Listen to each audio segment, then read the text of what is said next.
Tim, Virginia, what seems to be the problem here? Problem? I don't see a problem. Everything's great. I'm just not sure this is working out.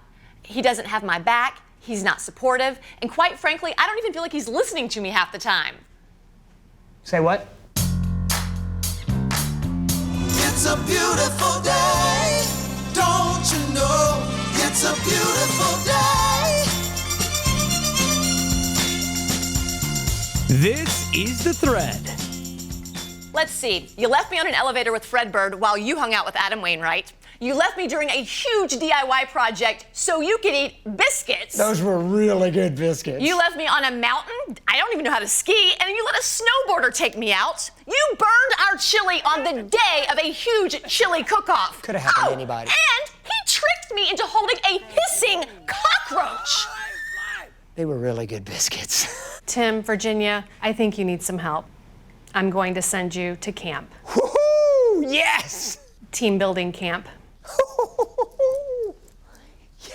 So excited, this is gonna be great! I'm glad one of us is excited. It's gonna be awesome. Well, hey, welcome to camp. Hey. I'm Jason. Hi, Jason. Hi. Virginia, Tim, welcome. So here at Wyman, we work with a lot of adults and teens doing some team building and a lot of really cool stuff outside. So we have a challenge for you guys today. We want you to build a structure with these crates to get one of you up in the air as high as possible. I'm not going up. You're going up. Okay, so level ground first. There's one. Okay, when I jump up, you slide another one under me. Give me a hand. Give me one of these. Give me one of these. No! Right here, right here. Oh my gosh! Try it this way. Oh my gosh! Okay, go 4. That's not what I was talking about. 3. Like you always do this, just like, oh, let's just try anything. Talk it out. That was your way. I did 4, then 3. That's what you said. You said 4, then 3. Let me finish the sentence. 4, then 3, then 2. They did 5. Are you using that new math? If you'd have given me a boost, I'd have made it. Are we done now? Okay, that's 9. He said 10, right? But you have to stand on it. I gotta get the 10th one up there. Oh my. Tim, we can't do this by ourselves. I think we're gonna need a hand. A hand? Oh, that reminds me. That reminds me of the teacher in Wright City who's all about the hand. She gives a unique handshake to each of her students. Really? Oh, it's so cool. You gotta meet her. Take a look. They're special in every type of way. And when you have your own handshake, it's special. All right, tell me how all this got started. Barry White, he showed the video he was creating with his class, and I was inspired by it, and I wanted to do something positive like that with my students, and I wanted something personal to do with them, and I wanted them to feel special every morning, and this was a good way to do it. I showed my class the video, and they were really excited about it. They're like, yeah, Miss Farrell, we could do that. So we did it. Who comes up with the handshake? Is it joint, the two of you and no. the student together? No, they came up with it, and they taught me the handshakes. They came up with them, and it took me about a week. They had to teach me every morning. We did it like we do every morning, and we had to practice, but they came up with it completely. Do you do that handshake with anybody else but Miss Farrell? Just Miss Farrell. It's hers. I just wanted to connect with each student on a, personal. I wanted each of them to feel special. It shows them that she has a passion for what she does. I think it shows them that she cares about them individually and she takes their interests at heart. And now I feel like she's my best friend and I can really trust her with anything. It helps the learning process, right? Oh, it you've got totally a does. When you relationship have a like- connection with the students, it makes teaching those standards so much easier because in 5th grade, it's really hard content. And when you are personal with them and they know that they can come to you anytime and they trust you, it makes it a lot easier.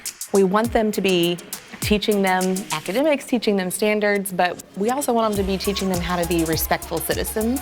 And I think that's something that she does just naturally. I think Miss Farrell is one of the best teachers I've ever had. She's fun. You can trust her with anything. So good to meet you, Mrs. Farrell. Keep doing what you do. Is Lindsay awesome or what? She is a fun teacher. I got my own handshake. Did you see that? Yes, I did. Here's the cool thing. She didn't want to just teach anywhere. She wanted to come back to Wright City because that's where she was educated, and she wanted to give back to her community and invest in the kids right in her neighborhood. I love that. Isn't that awesome? I think we may need a hand, don't you think? Yes, I do. Just- Yeah. Okay. You know, I you gotta think you send guys it. might need a little hand with this challenge, but I happen to have a team here ready to help you guys out. Oh, we get a whole team? A whole team of folks Sweet. ready to help you. It takes a team.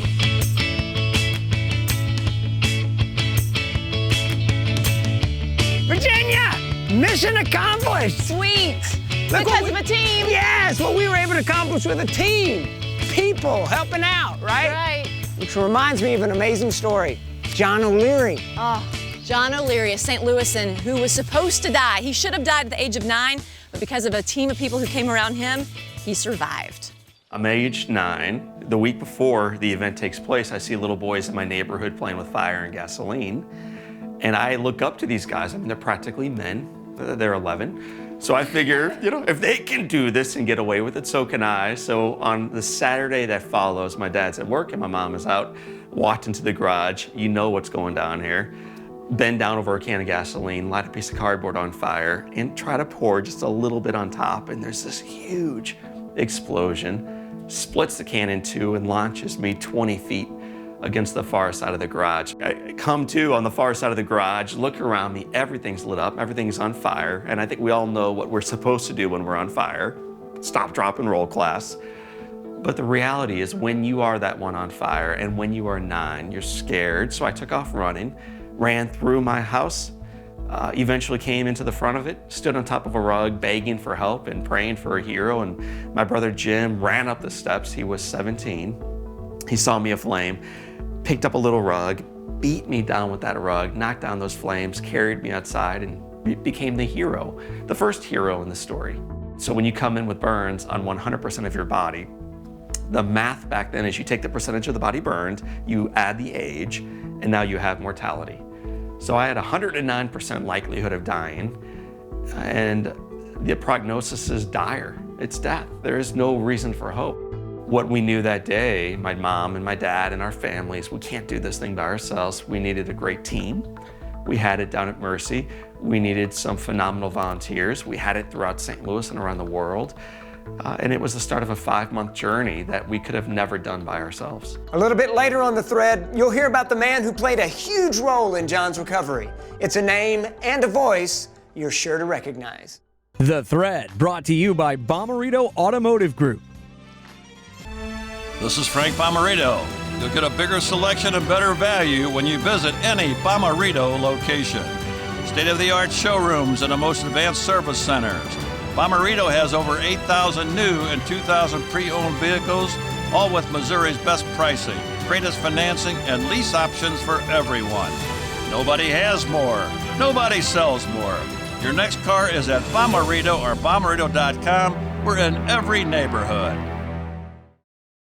There's certain things I can't do, but I still get up every morning and do it. Someone once told me, but you don't look sick. Just like anyone else, I eat right, exercise, and get the right amount of sleep. Some days, this is easier said than done. If it was up to me, I would stay in bed all day. Friends don't understand me canceling on our plans when I'm tired, and work doesn't understand why I call in sick when I sound just fine. It's hard to understand when you can't see anything wrong. I'll handle tomorrow when it gets here. Each day is a different hill to climb. I am 21 years old, and I have lived with lupus for 7 years, and I'm not the only one. Over 5 million people worldwide struggle with lupus every day. To learn more about this disease, go to lupus.org. By knowing more, we'll be able to answer the questions that surround this mysterious disease. Hey, Threadheads, we hope you're having fun watching the show. Yeah, we get to bring you some amazing stories each and every week, but I want to ask you a question, Virginia. How has this show changed you? It has changed me because now I really know what it means to live in the present. I enjoy every minute. When we meet people on this show, I'm in their world. I get to be in their world for an hour or so. That's really good. Yeah. How about you? You know, for me, it's not just the stories we show, it's the ones we don't show. I mean, it's just the doing the show and interacting with people along the way. Just reminds me to be, as you said, in the present, but being focused on people and just being attentive to the needs around you are huge. And seeing people and meeting people who are doing that on a daily basis, like the ones we get to show you on the show, is just amazing. Yeah. We like to show you inspiring people, but we also like to have some fun. Yes, we do. And you loosened up on this show, right? I have. He's made me do it. Sorry. Well, we got more fun coming your way. We gotta get back to the show. Yeah, we better go. Seagull. My husband and I don't think of Securus like a firm. We really think of it as more like a family. Our friends at Securus really care about the people they serve. My favorite thing is they made it clear and simple to plan our retirement. Not only do we feel prepared, we feel protected, and that is all because of Securus and the Circle of Advisors. It's so easy, we only have to come to one place for our tax advice, insurance, legal needs, and investments. Securus Circle of Advisors, helping people build and secure their vision of retirement. I don't know any other place like it. I just know I like it. This week's Thread Up story is brought to you by Securus Circle of Advisors. Rooted in nearly 120 years of experience in youth development, Wyman empowers more than 2,200 teens from economically disadvantaged circumstances across Missouri with 21st century skills needed to thrive in learning, work, and life. If you'd like to invest in this amazing mission, go to wymancenter.org/give. So here we are again. We've got another challenge for you, and we're going to help you guys work on your teamwork a little bit more. If you look behind you here, we've got the team wall, and I want you to get one of you guys up to the top of that wall. I'm not going up there. You can do it. I believe in you. But I have to rely on you to get me up there. What is that supposed to mean? Jump. Okay, no. This is lean not. that way. Lean that way. Lean that way. I'm gonna throw you up, and when you are in the air, just sit down on that top wall when I get you up there. You ready? Okay. Well, here, hop on my back. Hop on my back. Okay. All right. Okay. All right. Okay. Now just reach up. Just reach. Okay. All right. I'm gonna jump. When I jump, you jump, and it'll make me lighter. 1, 2. No. All right. Just stand right there. Just stand right here. I'll get a running start. You ready? You want me on that wall! You need me on that wall! No! This is not a good idea. One more time. No, Wait, you can't move. you can't move your We hand can't do away. this. We need like a kit or something. We can't do this with just 2 people. I feel like Lucy moving the football. Oh, did you say kids? I did. That reminds me of Maddie. Yes. Oh, what an amazing kit she makes. Yes, Maddie lost her aunt to cancer, and after that, she got the idea to make care kits for children who are suffering from cancer. I first started thinking of the project when my aunt got diagnosed with cancer. Then my aunt passed away with cancer, and I went to my principal and I said, can I do something at the school to help kids with cancer? I started making kits for kids going through cancer. Katie Do Care Kits for Kids. My aunt, her name was Aunt Katie Do, and then when she passed away, I thought I should dedicate this project to her because she's what got me going. It doesn't really feel real that she is passed away. It feels like she's there with me, helping me through this. I just started doing this at my school, and I never imagined this to get as big as it would. We give out 30 bags a month, and my first donation was 50 bags. Every kit has 3 items in them. So we start with our comfort items, which is like a soft blanket, a coloring book, and then we have some sort of activity item that doesn't really involve coloring.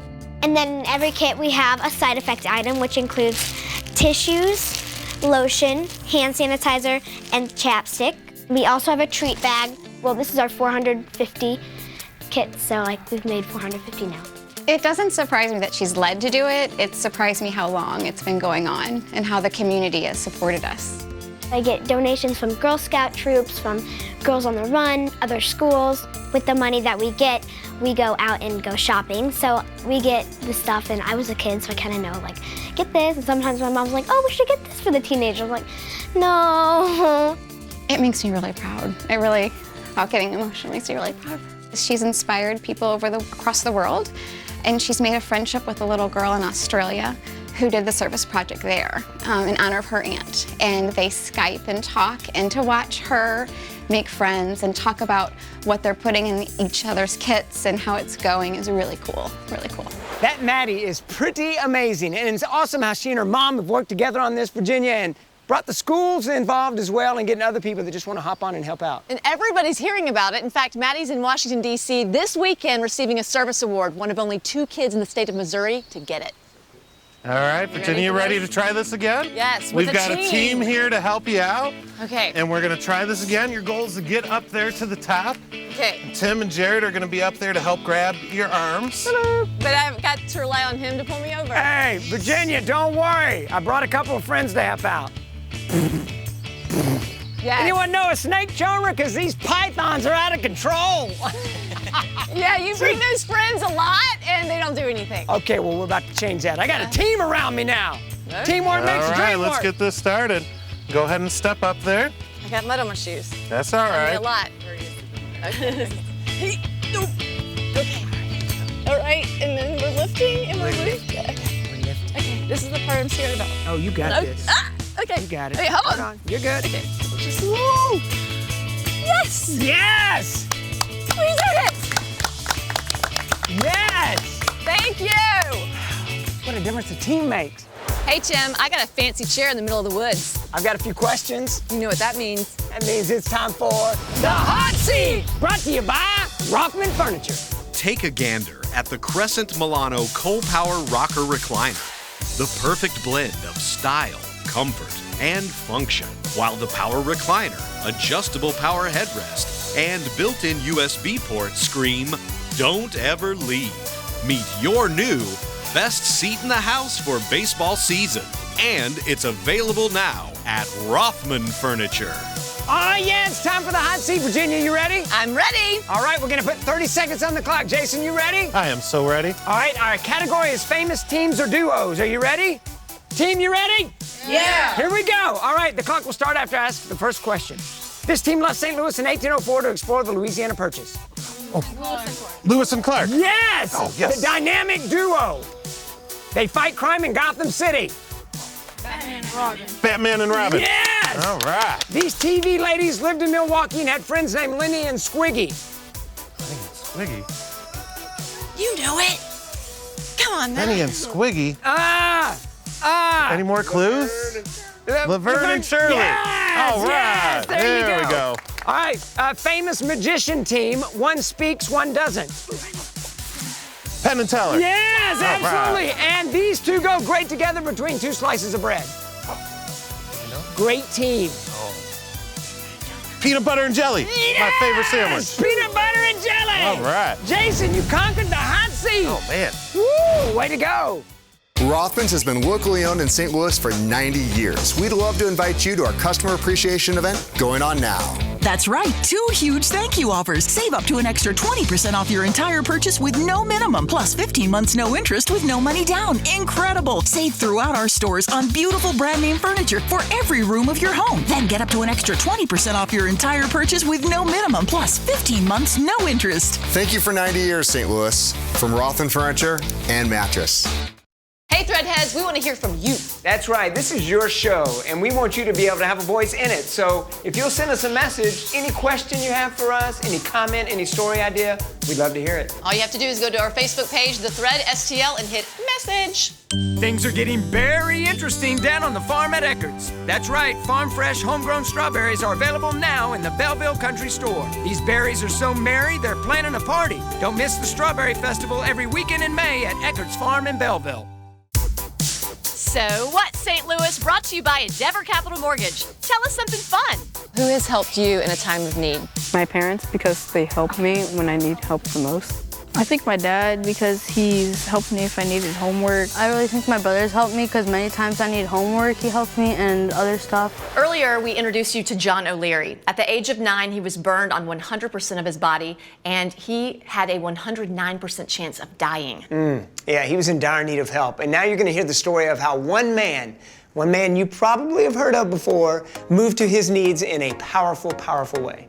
Following day, I wake up, it's Sunday morning, I'm tied down in a hospital bed, can't move, can't talk, and my eyes are swollen shut. I can't do anything but feel and fear and be sad and mad, pray and hope and imagine, and hear.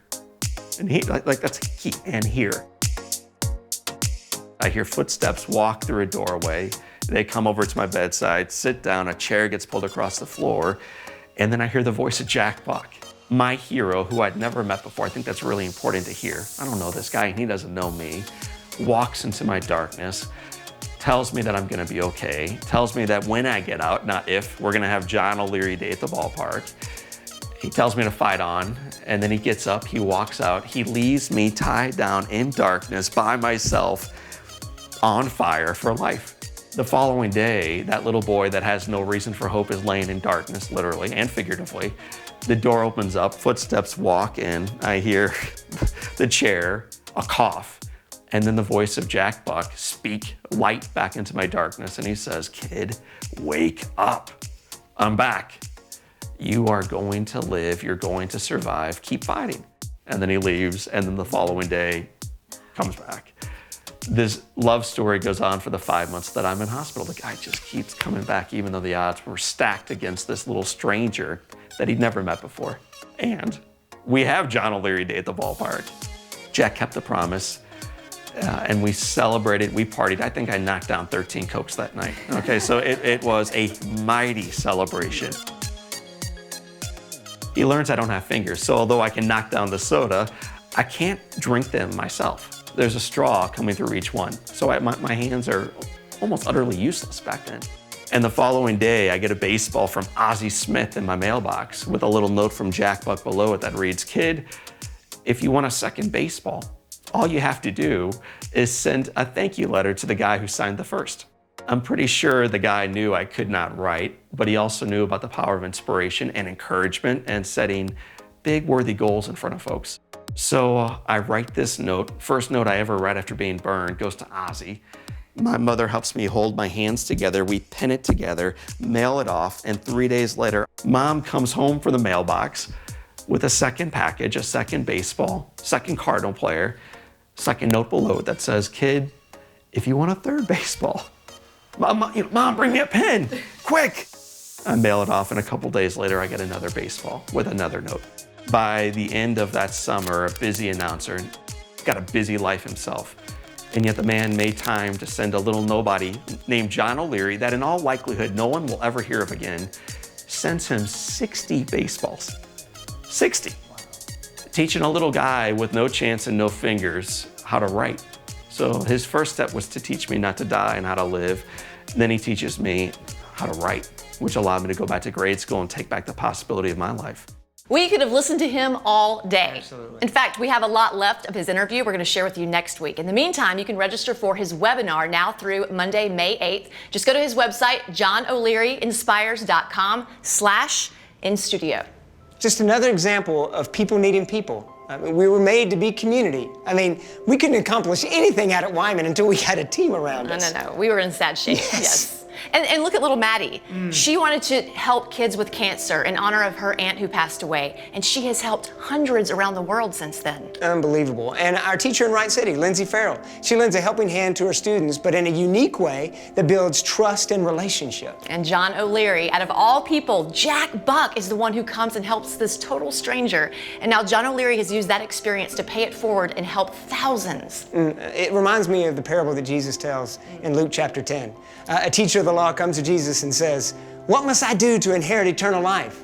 And Jesus says, "Well, you're an expert in the law. What does the law say?" And he says, "Well, love the Lord your God with all your heart, with all your soul, and with all your might, and love your neighbor as yourself." And Jesus says, "Absolutely right. Bravo. Now go do that and live." And the teacher thinks about it for a minute, the expert in the law, and he says, so who is my neighbor? And what he's really asking is, you tell me who I need to love, tell me who my neighbor is, and then I can just avoid everybody else. And that's when Jesus flips the switch and tells this story about a man who's traveling from Jerusalem to Jericho, and he's taken over by robbers and left in a ditch half dead. And a priest comes along, and instead of helping, he moves along to the other side of the street.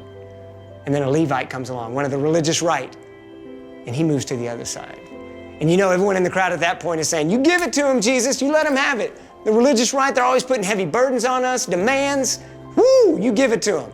And then Jesus changes everything when he says, and then a Samaritan comes along. And you can book it. Everyone in the audience at that point is like, "What? Did you say what? Did you say Samaritan?" Because the Samaritans and the Jews, they did not mix. They did not get along. I mean, the Jews saw them as half-breeds. They saw them as less thans. The only good Samaritan was a dead Samaritan. And yet it's the Samaritan that comes along. And then Jesus says, the Samaritan saw the man in the ditch and had compassion on him. He moved to his needs. He bound up his wounds, put him on his own animal, and took him to the inn in town and cared for him. And then when he had to leave, he left money with the innkeeper and said, you take care of him and I'll be back to check on him. And then Jesus asked the expert in the law one more time. He said, so who was the neighbor to the man in the ditch? And he can't even bring himself to say Samaritan, and he just responds, the one who had compassion on him. And Jesus says, go and do likewise. See, Jesus flipped the whole script. The question isn't, who is my neighbor? The question is, am I a neighbor? Am I a neighbor to the people around me? Am I moving to the needs around me?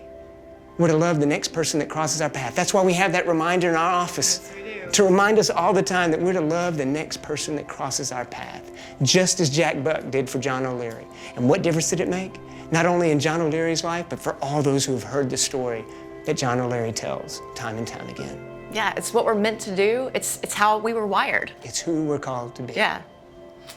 All right, now it's time for the end. But not the end. We're talking about The End, brought to you by Midwest Hemorrhoid Treatment Center. We're taking you back out to Wyman, where I am very thankful for my team and my harness. Yeah, I bet. Check it out. Have a good one. Hi! Whoa! I live in a van down by the river. Spot Media Production Group.